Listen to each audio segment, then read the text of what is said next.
Before continuing to the next part of the video, I want to share 3 points with you. Point 1. Basically, I am a third year BDA student from Kid University in Bhubaneswar. In today's video, we are going to watch how to make removable complete denture for edentulous patient over an ideal master cast. Point 2.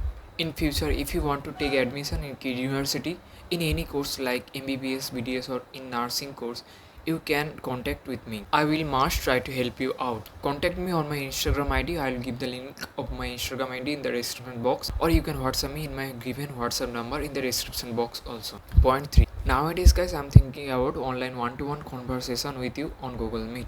If you are interested or if you need any information related to dentistry or about KIT University or about kids or KIMS or any other topic you want to discuss, you can contact me. I am there for you. You just need to fill up a form and have to pay only 50 rupees for the meeting. I will must contact you soon with an appointment on Google Meet.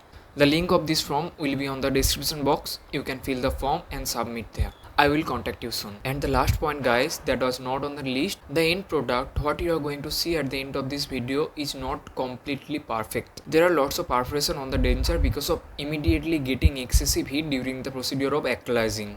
But from this video you can understand the whole procedure how to make complete denture. So guys, let's continue the video.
idea नहीं